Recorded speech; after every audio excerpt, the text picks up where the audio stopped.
जय श्री राम। स्वागत है आप सभी का एक बार फिर से मेरे YouTube चैनल पर। मेरा आज का विषय रहेगा शनि की ढैया के बारे में। शास्त्र की माने तो शास्त्र में कंटक शनि, अष्टम शनि और शनि की साढ़े साती के बारे में चर्चाएं होती हैं।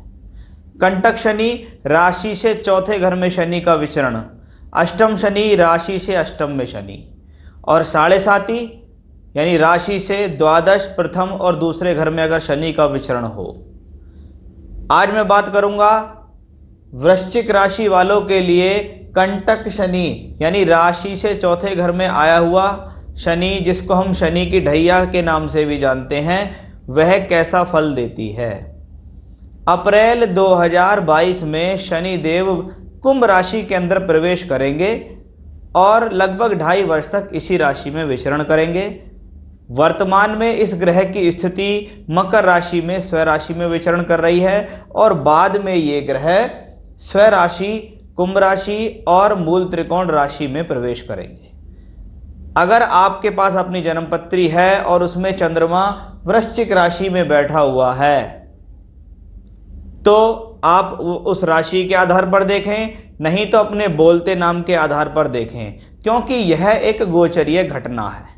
गोचरीय घटना का मतलब है चंद्रमा से गोचर देखा जाता है, खास तौर पर साढ़े साती और ढैया चंद्रमा से ही देखी जाती है। इसका लगभग 30% तक परिणाम जातक को प्राप्त होता है।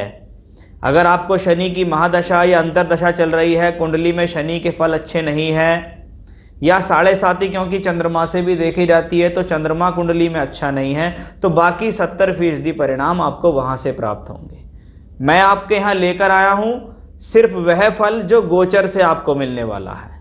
यानी आज आपको पता लगेगा कि वृश्चिक राशि से चौथे घर में शनि जो आने वाले हैं वो आपके लिए कितने फेवरेबल हैं, क्या अच्छा है और क्या बुरा है।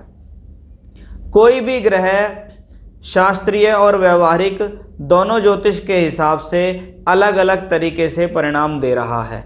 जैसे एक ग्रह का अपना स्वभाव होता है, जैसे हर व्यक्ति का अपना स्वभाव होता है, वैसा ही हर ग्रह का अपना एक स्वभाव है, तो वह उसके अनुसार फल देता है। दूसरा, वह कहाँ पर बैठा है, किस राशि साइन में बैठा है, उसके अनुसार फल देगा। अभी की स्थिति में चंद्रमा से यानी राशि से तीसरे घर में शनि है। ग्रह जब अपनी स्वराशि के अंदर हो तो वह अच्छे फल देता है, चाहे वह किसी भी भाव में हो। जिस भाव में होगा उस भाव से संबंधित अच्छे फल देगा। चंद्रमा से तीसरा शनि साहस के भाव में है और एक मेहनती प्लैनेट है। व्यक्ति से दिन रात मेहनत कराने में सक्षम है। मेहनत के द्वारा आगे बढ़ना, मेहनत के द्वारा आस पड़ोस के लोगों से मिलना, दूर के लोगों से संपर्क बनाना, क्योंकि तीसरा घर प्रतिभा के नाम से, सहजता से, साहस से, कम्युनिकेशन से, मीडिया के तौर पे जाना जाता है। और शनि यहाँ पे बैठकर तीसरे और द्वादश पे दृष्टि दे रहे हैं।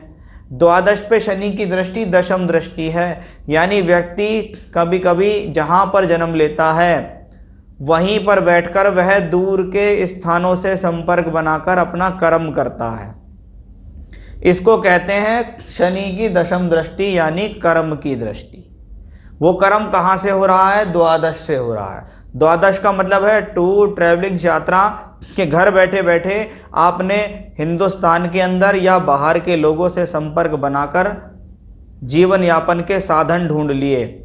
शनि देव ने आपको पूरी तरीके से सहयोग करा, वह सहयोग आपका सफल हुआ क्योंकि आपने मेहनत की। आपने अपने ज्ञान के द्वारा, अपनी शिक्षा के द्वारा अपने भाग्य को भी जागृत किया, क्योंकि भाग्य स्थान और पंचम भाव पर भी दृष्टि है। कुछ लोगों को संतान की प्राप्ति हुई, कुछ लोगों ने एजुकेशन शुरू की, कुछ लोगों ने हायर एजुकेशन में एडमिशन ले लिया। उन लोगों को उस तरीके से वहाँ फ़ायदा हो गया। किसी को मित्रों से, पड़ोसियों से, रिश्तेदारों से फ़ायदा हुआ, क्योंकि तीसरे घर का मालिक तीसरे घर में। अब ये ग्रह चौथे में आएगा। यहाँ मैं दोनों तरीके से आपको बताने जा रहा हूँ। पहला, स्वभाव। राशि से चौथे घर में कोई ग्रह आए तो मानसिक तनाव, मानसिक चिंता देता है, क्योंकि चौथा घर जनरल हैप्पीनेस, घर की सुख शांति, मन, जो बात हम अपने मन में सोच रहे हैं, जो विचार हमारे मन के अंदर आ रहे हैं, उस तरीके की स्थिति को चौथा घर दर्शाता है। क्योंकि चौथा घर भूमि, जमीन, जायदाद, माता का सुख, सुख शांति, मन की स्थिति, मन के भाव से लिए जाना जाता है।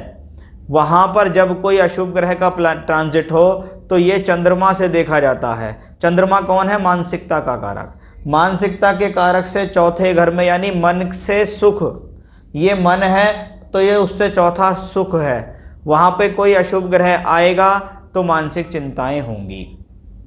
ये उस ग्रह का स्वभाव है। वो कहता मैं अपने स्वभाव से परे नहीं हूँ। दूसरे तौर पर देखें, ग्रह स्वराशि में आया, यानी आपको कोई बड़ी बीमारी नहीं देगा, आपको कोई बड़ी तकलीफ नहीं देगा। वह अपने मूल त्रिकोण साइन में है, चौथे घर में है। भूमि, जमीन, जायदाद, वाहन, सुख मिलेगा। वाहन चाहिए, वाहन मिलेगा। प्रॉपर्टी परचेस करा सकता है ये प्लेनेट आपको, मकान दिला सकता है, रिनोवेशन करा सकता है, सामाजिक स्थिति को अच्छा कर सकता है, परोपकार की भावना आपके अंदर जगाएगा। फोर्थ हाउस जनता जनार्दन का भी कहलाता है। राजनीतिक क्षेत्र में किए गए प्रयास सफल होंगे। जनता के बीच में जाकर आप कार्य करेंगे, जनता से आपको लाभ, जनता से आपको सपोर्ट मिलेगा। चाहे आप किसी भी कार्य क्षेत्र में हो, वहाँ पर मजदूर वर्ग, जनता, राजनीतिक लोग से आपका आने वाले समय में उठ बैठ बढ़ेगा। क्योंकि शनि जब राशि से चौथे में स्वग्रही हों तो शश नामक योग बनाते हैं। तो शनि से संबंधित जो भी कारकत्व होते हैं उनका फल आपको प्राप्त होगा। शनि उच्च मान सम्मान दिला सकते हैं, शनि राजनीति में प्रवेश करा सकते हैं, लोगों से सहयोग दिला सकते हैं। शनि चमड़े से संबंधित कार्य, क्योंकि शनि चमड़ा है, शनि लोहा है, लोहे से संबंधित कार्य है, केमिकल से संबंधित कार्य है। क्योंकि शनि के जो कारकत्व हैं, शनि श्रमिक हैं, शनि दास हैं, शनि मजदूर हैं, निम्न वर्ग के लोगों के ऊपर शनि देव का अधिकार है। तो उनके साथ सुख सहयोग मिलकर आगे बढ़ने की स्थिति बन रही है। यानी अभी तक अगर आप अकेले हैं तो आने वाले 2.5-3 वर्ष में कुछ लोग आपके साथ जुड़ जाएंगे, जिनके साथ जुड़कर आप कार्य करेंगे। तो ये प्लेनेट उस लिहाज से बहुत अच्छा है। अगर ये चंद्रमा से चौथे में अशुभ ग्रह का कार्य कर रहा है तो ये चंद्रमा से चौथे में बैठकर एक स्वग्रही और मूल त्रिकोण राशि में बैठे हुए शनि के भी फल देगा। यानी नकारात्मक फलों की बात करें तो मुश्किल से 10 से 15%, और बाकी फलों की बात करें तो लगभग 85 से 90% आपके लिए शुभ परिणाम ही देने ये ग्रह आ रहा है। शनि का संबंध तीसरी दृष्टि से हो रहा है छठे घर पर। बीमारियों पर विजय प्राप्त करना, शत्रुओं पर विजय प्राप्त करना, अपने कार्य क्षेत्र में संघर्ष करके आगे बढ़ने का हौसला शनिदेव आपको यहाँ देंगे। किसी भी प्रकार के वाद विवाद में फंस जाएंगे, वहाँ से ये प्लेनेट आपको निकाल के लेके आएगा। क्योंकि शनि यहाँ वायु तत्व राशि के अंदर हैं, इसलिए इस दौरान विचारों का आवागमन काफ़ी रहेगा। नई नई योजनाएं आपके जीवन में यह शनिदेव लेकर आएंगे। आपका तो राशि भी वृश्चिक है, मंगल उसके मालिक है। मंगल तो अपने आप में ही एक सहयोगी है, मेहनती हैं, साहसी प्लेनेट हैं, दूर की और गोपनीय सोच रखने वाले हैं। और शनि को तो गंभीरता और सहजता का कारक कहा गया है। यानी जब साहस और सहजता, साहस और हिम्मत एक साथ, साहस और धैर्य एक साथ मिल जाते हैं तो व्यक्ति जीवन में बड़े बड़े आयामों को छू लेता है। वहीं शनि का संबंध कर्म भाव से है, यानी कार्य क्षेत्र में वृद्धि होना, कार्य मिलना। व्यक्ति कहता मुझे काम तो मिले, काम करने के लिए तो मैं तैयार हूँ, तो ये प्लेनेट आपको कर्म देगा। साथ ही साथ आप देखेगा शनि का लग्न से भी संबंध, यानी राशि के ऊपर वापस दृष्टि है। 10वीं दृष्टि कर्म की दृष्टि। किससे कर्म करा रहा है? ये आपके चंद्रमा से, आपकी मानसिकता से कर्म करा रहा है। आपके राशि के मालिक मंगल से कर्म करा रहा है। यानी मंगल और शनि दोनों का एक अच्छा कॉम्बिनेशन फिर से हमें कर्म के रूप में यहाँ बनता दिखाई दिया है। और एक अच्छी बात यह है कि बृहस्पति भी उस दौरान मीन राशि में होंगे और 1 साल तक बृहस्पति भी यहाँ से बैठकर लाभ और लगन को वापस दृष्टि देंगे। यानी शनि का और बृहस्पति का दोहरा गोचर जब आपकी राशि और लगन के ऊपर लगेगा तो यह मान सम्मान दिलाएगा, जीवन में अच्छा यश प्रसिद्धि दिलाएगा। कुछ आप बड़ा चाहते हैं, कोई बड़ी प्रसिद्धि चाहते हैं, कहीं बड़ा चयन चाहते हैं कि मेरा काम वहाँ हो जाए, मैं इस पद को प्राप्त कर लूँ, मेरा समाज में ये वाला नाम हो जाए, मैं ये वाला चुनाव जीत जाऊँ, या मैं इस पार्टी का मेंबर बन जाऊँ, या मेरा कार्य क्षेत्र में नाम हो जाए, मेरी फैक्ट्री अच्छी चलने लगे, मुझे जॉब में प्रमोशन मिलने लगे, तो वो सारी सिचुएशंस इस कॉम्बिनेशंस के कारण दिखती हैं कि एक तरफ ये ग्रह ढैया के नाम से जाने जा रहा है, जिसके बारे में लोग बाग डराने में बिल्कुल पीछे नहीं हटते हैं, लेकिन अवश्य आपको ये देखना पड़ेगा कि ये करता क्या है। और वो मैंने आपको शुरू में बताया कि शनि जहाँ का मालिक है वैसे फल देगा और अपने नेचुरल स्वभाव के फल देगा।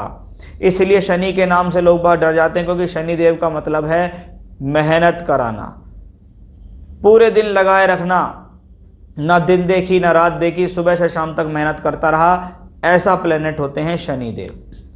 तो ये शनिदेव आपके लिए फेवरेबल स्थिति में है। बृहस्पति भी सहयोगी, शनि भी सहयोगी, और जब सारे प्लेनेट सहयोग में हों तो व्यक्ति अवश्य जीवन में तरक्की करेगा, क्योंकि हमारे ऊपर ग्रहों का अधिकार है। ग्रह हमारी मूवमेंट को डिसाइड कर रहे हैं। हर ग्रह का अपना कारकत्व है जो हमारे जीवन शैली के ऊपर फॉलो होता दिखाई देता है। तो उस लिहाज से ये कॉम्बिनेशन बहुत अच्छा है। आप आगामी शनि की ढैया में जीवन में अवश्य अच्छी तरक्की करेंगे, इसमें कोई भी संदेह नहीं है। तो ये था मेरा आज का विषय कि वृश्चिक राशि वालों के लिए कंटक शनि की ढैया कैसे परिणाम देने जा रही है, उसके बारे में हमने यहाँ चर्चा की है। फिर से नए विषय के साथ आपके सामने हाजिर होऊंगा मैं। तब तक के लिए बने रहिएगा मेरे साथ। जय श्री राम।